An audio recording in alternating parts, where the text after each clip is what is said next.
RPP est impressionnante, tout comme celle de son président fondateur qui a été au service du PDC-RDA pendant plus de 2 décennies.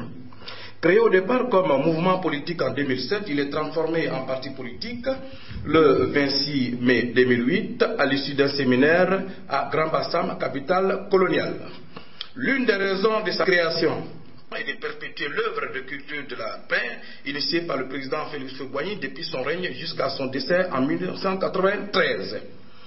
En tant que proche collaborateur et toujours fidèle à sa philosophie de non-violence, le président Laurent Donafologo est fier aujourd'hui d'avoir su conserver cet héritage sacré malgré des vicissitudes sur son chemin.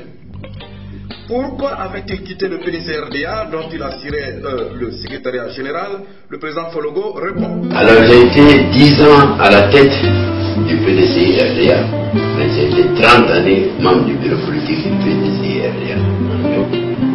Et depuis 2001, je suis à la tête du Conseil économique. J'ai quitté le PDCI que j'ai dirigé, le PDCI que m'a confié le président Houphouët-Boigny avant sa mort, pour diverses raisons.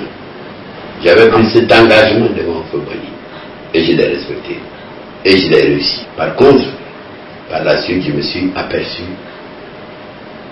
que malheureusement, le tribalisme n'était pas mort dans certains cœurs de personnes qui avaient pourtant approché ce grand homme Houphouët-Boigny, qui avait, je peux vous le dire, plus d'amis à l'extérieur de la Côte d'Ivoire qu'en Côte d'Ivoire.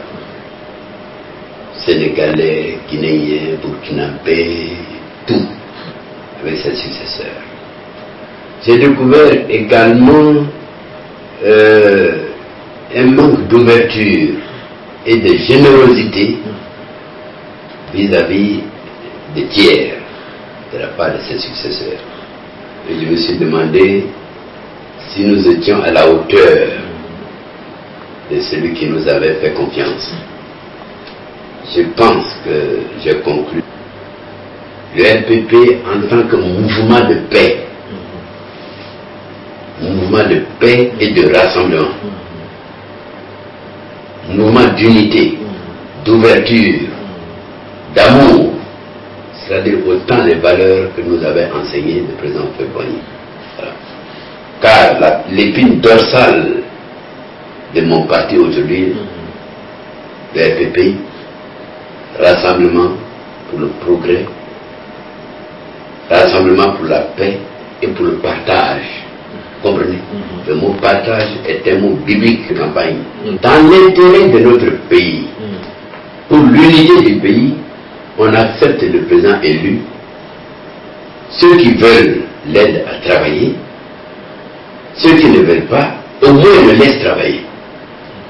Nous n'aurions pas connu ni de rébellion, ni de blocage,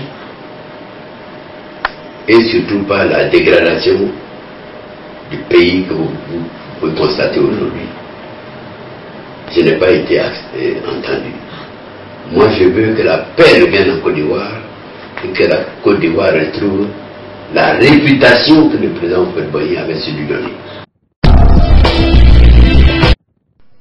À Yamoussoukro, dans la capitale politique ivoirienne, au bord de la basilique Notre-Dame de la Paix, s'était tenu le premier congrès ordinaire du Rassemblement pour la paix, le progrès et le partage, RPP, créé il y a seulement 15 mois avec déjà 3023 sections et 12 000 comités de base à ce jour, couvrant pour le moment les 3/4 du territoire national.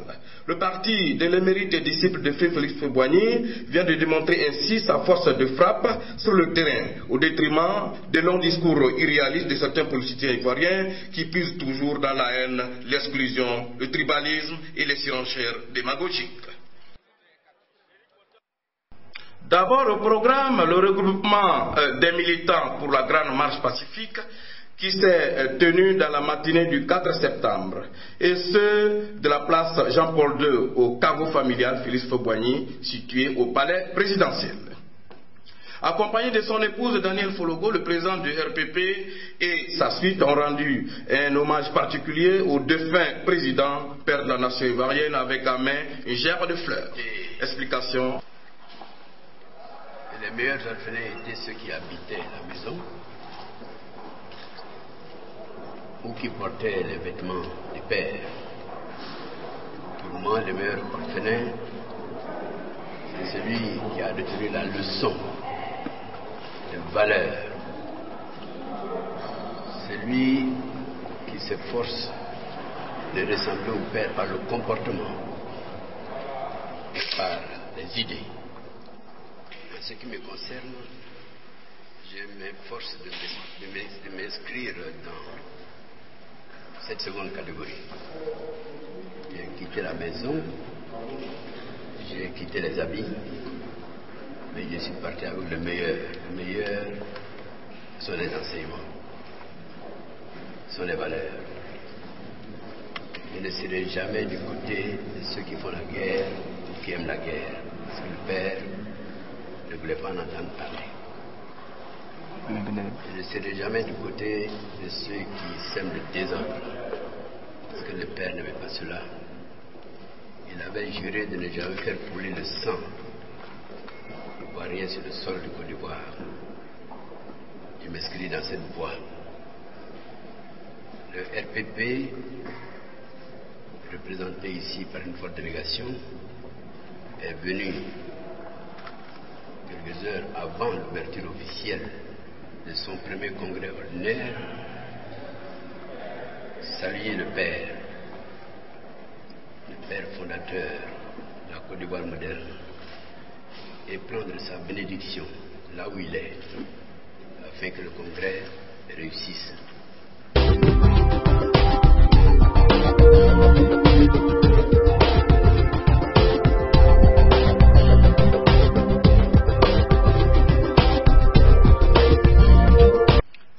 À la Fondation Félix Houphouët-Boigny pour la paix, où s'était déroulé l'événement, suivez et découvrez la mobilisation, l'engouement et la cohésion ayant marqué les temps forts de cet événement qui parle de lui-même.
Carnavalesque, le président du RPP fut accueilli en triomphe dès sa descente de l'hélico par ses collaborateurs et une immense foule de qualité qui l'attendait juste à l'entrée de la Fondation Félix Houphouët-Boigny pour la paix.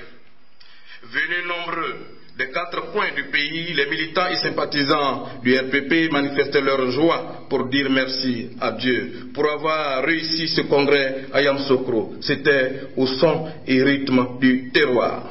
Quelques minutes plus tard, ça y est, le président est dans la salle. On applaudit et on passe à l'hymne du parti RPP. Tout d'abord, bénédiction des chefs coutumiers. Pour ouvrir les hostilités, tour à tour, messieurs Kofi Angama Jean-Baptiste et Ouattara Nyonzi, respectivement président du comité d'organisation et secrétaire général du RPP, rassurent le public. Par ma modeste voix, en attendant que des voix véritablement plus autorisées que la mienne ne la fassent, le comité d'organisation est heureux de vous dire Akwaba. Akwaba, à vous tous, en vous rend grâce et qualité à la Fondation Félix Houphouët-Boigny, temple dédié à la paix. À tous nos amis, nos alliés, nos frères et sœurs qui ont pris de leur temps pour répondre à notre invitation. Mesdames, Messieurs, chers amis, nous avons le profond sentiment que la tenue de nos assises dans cette ville symbolique et historique de Yamoussoukro, qui a vu naître le père fondateur de la Côte d'Ivoire moderne, Félix Houphouët-Boigny, marque une date capitale dans la recomposition du paysage politique de notre pays.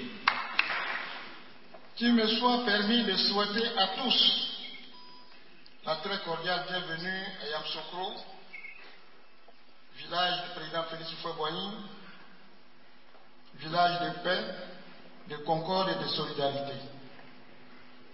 Yamoussoukro qui est si heureuse et fière de vous accueillir.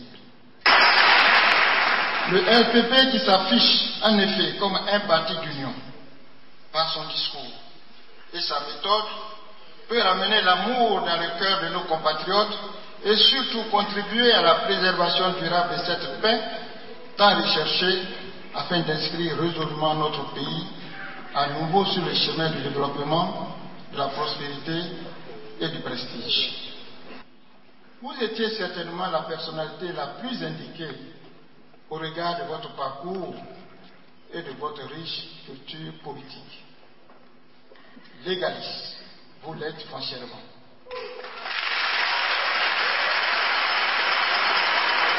N'est-ce pas vous, en effet, qui avez si justement su en 1993, à la mort du président Félix Houphouët-Boigny, mettre fin à la bataille pour sa succession, qui faisait rage au sein même de votre parti? En effet, après le discours de bienvenue du gouverneur du district de Yamoussoukro, les représentants des partis amis, dont le FPI, n'ont pas manqué de vanter les qualités indéniables et incontestables du leader du RPP, dont le parcours politique reste exceptionnel et enrichissant. Les femmes patriotes de Côte d'Ivoire et la diaspora y étaient activement représentés. Témoignage. Chers frères et sœurs du RPP, revêt à nos yeux 3 significations.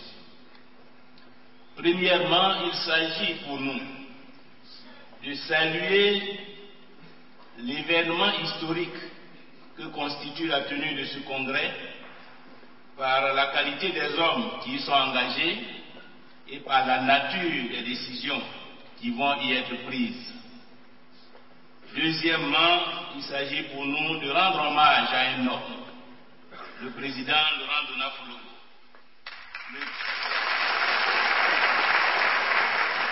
le père du sursaut national,